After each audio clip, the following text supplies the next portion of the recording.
ये नायब सदर हैं और क्या नाम है आपका? मिर्ज़ा मकबूल अहमद भाई। मिर्ज़ा मकबूल अहमद भाई, सही है। इनका हम ये इंटरव्यू ले रहे हैं बर्थडे के हवाले से, भुट्टो साहब की 94 के हवाले से। तो उसके हवाले से आप क्या कहना चाहते हैं?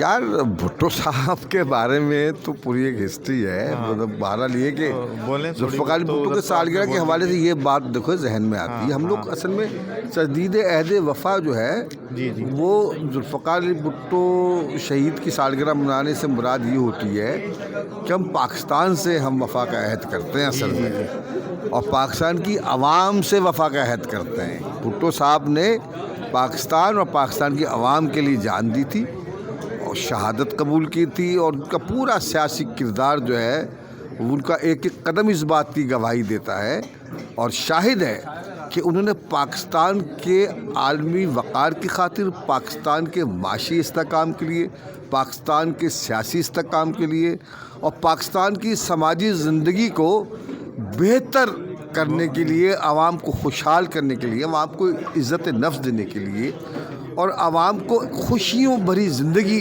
देने के लिए उन्होंने कोशिश की थी, जो कि इस मुल्क की जो है वो दुश्मन क़ुव्वतों को और बैरूनी तौर पर जो लोग साज़िशी अनासिर थे, बैरूनी क़ुव्वतें, उनको वो बात पसंद नहीं आई उनका किरदार। लिहाजा उन्होंने इस जुर्म में उन्हें फांसी पे लगा दिया, सही है, लटका दिया। अब हमारा ये फ़र्ज़ बनता था कि हम उनके मिशन को आगे लेके चलें। तो लिहाजा हम तो हमारी ज़िंदगी का फिर सारा हर हिस्सा जो है, हर दौर जो है वो इसी काविशों में गुजरा है, इस जद्दोजहद में गुजरा है कि जुल्फ़िकार अली भुट्टो के मिशन को किसी तरह पाया तकमील तक पहुँचाए।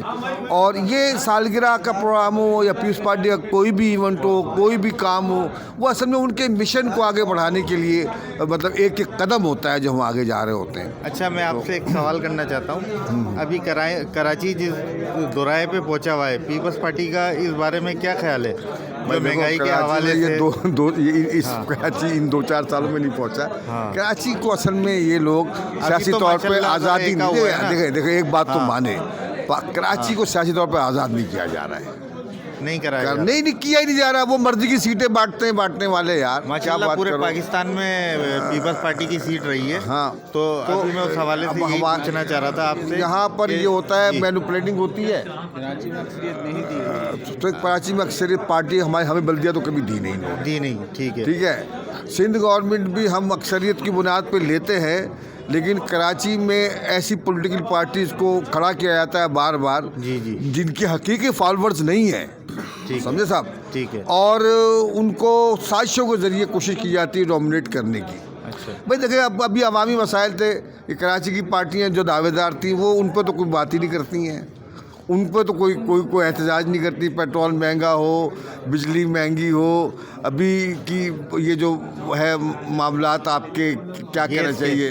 गैस के अभी मामलात बंद हुए, तो नहीं बोले ना ये लोग, नहीं बोलते हैं ना, ये नहीं बोलते, ये किसी इशू पे नहीं बोलते, ये सिर्फ हंगामा खड़ा करते हैं, शोर शराबा करते हैं, समझे साहब? ये सिर्फ इंतशार पैदा करना चाहते हैं, अफरा तफरी कायम रखना चाहते हैं। अच्छा, आवाम आपसे कुछ बोलना चाहती है कि इस हवाले से आप क्या करना चाहेंगे?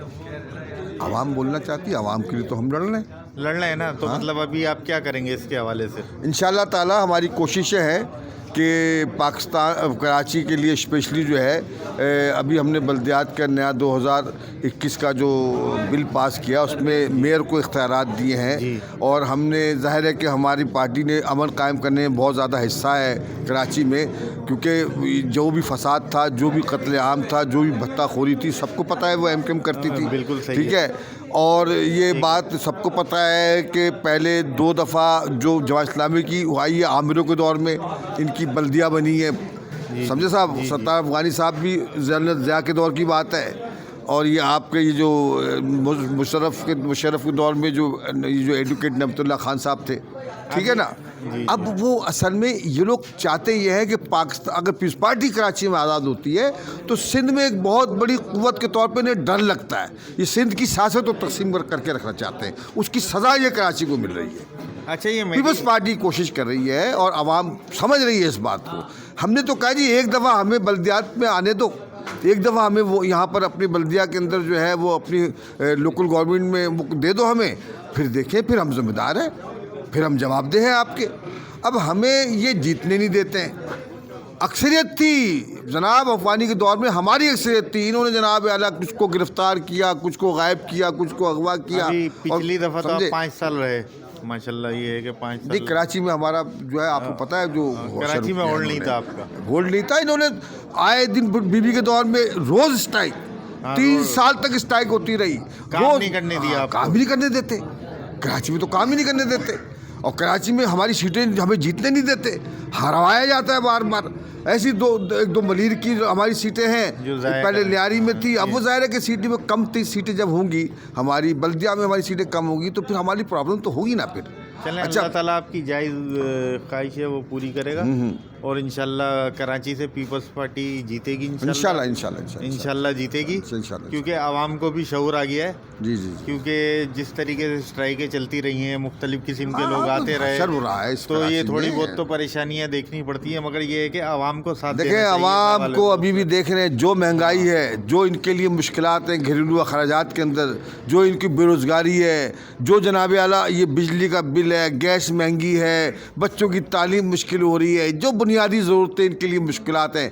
अगर आवाम पीपल्स पार्टी का साथ दें, किराए का मकान जैसे मैंने बताया वो देना, मतलब अखराजात मुश्किल हो जाती है, लोगों की ज़िंदगी अजीरन हो चुकी है। खुदा की कसम पीपल्स पार्टी का साथ दे जाएंगे। हमारी अभी ये आपका महंगाई मार्च, ये जो लॉन्ग मार्च हम कर रहे हैं, जा रहे हैं इस्लामाबाद में, अब हम हमारा साथ दें। जो 2 कदम चल सकता है 2 कदम चले, जो हैदराबाद तक जा सकता, कायद-ए-आज़म बाज़ार तक जा सकता है वहाँ तक चले, जो हैदराबाद तक जा सकता है वहाँ तक चले, जो सक्खर तक जा सकता है वहाँ तक चले, जो रहीम यार खां तक चाहता है वहाँ तक, जो इस्लामाबाद तक जा सकता है हमारे साथ चले, और इंशाअल्लाह ताला एक दफ़ा हमें हमारा साथ दे जाए और फिर देखें हम तारीख पलट देंगे। तो इस पे कोई एक्शन नहीं हो सकता? जो 2-4 पार्टियां ऐसी बन गई जिनका असम्बलियों से किसी मेंबर से कोई ताल्लुक नहीं होता और वो आवाज़ें उठाने शुरू हो जाती हैं, उसके बारे में आपका क्या ख्याल है? ये तो आवाम को समझना चाहिए कि ये कौन लोग हैं जिनके कौन टेक देता है इन्हें, जो ये खड़े हो जाते हैं, इनको नुमाइंदगी तक नहीं है। अब ये मुस्तफ़ा कमाल साहब के पास कहाँ नुमाइंदगी है, देखे ना, MKM। अच्छा, अब ये आपके पास ये जमात इस्लामी के पास क्या नुमाइंदगी है कराची में? अरे यार, इनके 2,000 वोट नहीं है टोटल इनके एक इलाके के अंदर, नहीं समझे? और वो जमात इस्लामी को वो मरने नहीं दे रहे, वो उसकी सांस भी नहीं निकल रही होती है, लोग फिर ऑक्सीजन लगाते हैं, खुफिया कुव्वतें ऑक्सीजन लगा देती है एजेंसियाँ, इनको अभी खड़ा कर देते हैं। आपने देखा होगा 2-4 दिन से मेडिकल पे भी शार्टेज हो गई है, बहुत मसला हो गया है, मेडिकल पे दवाइयाँ नहीं मिल रही।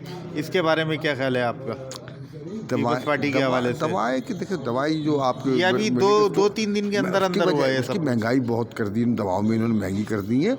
ये साजिश है कोई। ये क्या करते हैं दवाओं को, ये इनकी इजाज़त से होता है, वज़ीर सेहत की इजाज़त के बगैर नहीं हो सकता। बिल्कुल सही ये देखें, ये करते क्या है, एक दवा गायब करते हैं, फिर उसे महंगी करके वापस मार्केट में आने देते हैं।